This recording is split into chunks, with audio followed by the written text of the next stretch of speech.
ನಮಸ್ಕಾರ, ನಾನು ನಿಮ್ಮ ಪ್ರೀತಿಯ ಗುರುಪ್ರಸಾದ್ ಬೋಲೂರು. ನಾವೀಗ ನಿಮಗೆ ಎಟ್ಟಿ ಚಿಲ್ಲಿ ಹೇಗೆ ಮಾಡೋದು ಅಂತ ಹೇಳಿಕೊಡ್ತೇವೆ. ಈ ಎಟ್ಟಿ ಚಿಕ್ಕದಾದರೂ ಮೀಸೆ ಮಾತ್ರ ದೊಡ್ಡದಿದೆ, ನಿಮಗೆ ತೋರಿಸ್ತೇನೆ. ಈಗ ಎಟ್ಟಿ ಚಿಲ್ಲಿ ಮಾಡಲಿಕ್ಕೆ ರೆಡಿಯಾಗಿದ್ದೇವೆ. ನೋಡಿ, ಎಟ್ಟಿ ಚಿಲ್ಲಿ ಮಾಡಲಿಕ್ಕೆ ರೆಡಿಯಾಗಿದೆ. ನೋಡಿ, ಇದು ಎಷ್ಟು ದೊಡ್ಡದು ಎಟ್ಟಿ. ಮೀಸೆ ಮಾತ್ರ ನೋಡಿ ಎಷ್ಟು ದೊಡ್ಡದುಂಟು. ಮೀಸೆ ನೋಡಿ, ಮೀಸೆ ತುಂಬ ದೊಡ್ಡದುಂಟು.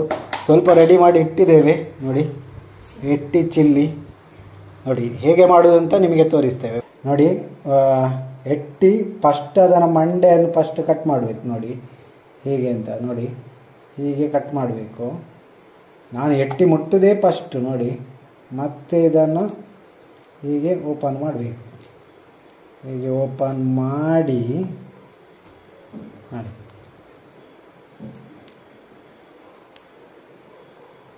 ಮತ್ತು ಇಲ್ಲಿಂದ ಟಸ್ಕ್ ಅಂತ ಒತ್ತಬೇಕು. ಮತ್ತು ಇದು ಉಂಟಲ್ಲ, ಇದನ್ನು ನಾವು ತೆಗಿಬೇಕು. ಓಕೆ, ಇದಕ್ಕೆ ಶುಂಠಿ ಮತ್ತು 2 ಕಾಯಿಮೆಣಸು ಮತ್ತು ನೀರುಳ್ಳಿ ಮತ್ತು ಇದು ಗೊತ್ತುಂಟಲ್ಲ ಬೆಳ್ಳುಳ್ಳಿ ಮತ್ತು ಟೊಮೆಟೊ ಹಾಕ್ಲಿಕ್ಕೆ ಉಂಟು ಇದಕ್ಕೆ.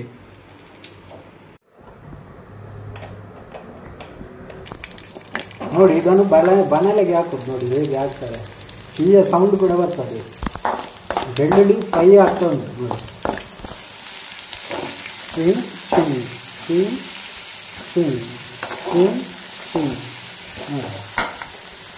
ಇದಕ್ಕೆ ಹಲಸಿನ ಹುಡಿ, ಉಪ್ಪು ಅದೆಲ್ಲ ಹಾಕಬೇಕು.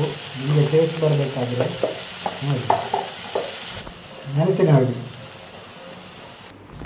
ನೋಡಿ ಹೇಗೆ ಬೇಯ್ತದೆ ಅಂತ.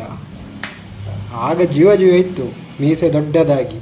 ಹೀಗೆ ನೋಡಿ ಹೇಗೆ ಉರುಂಟಾಗಿದೆ ಅದು ಎಲ್ಲ. ವಾ, ಎಟ್ಟಿ ಚಿಲ್ಲಿ ರೆಡಿ.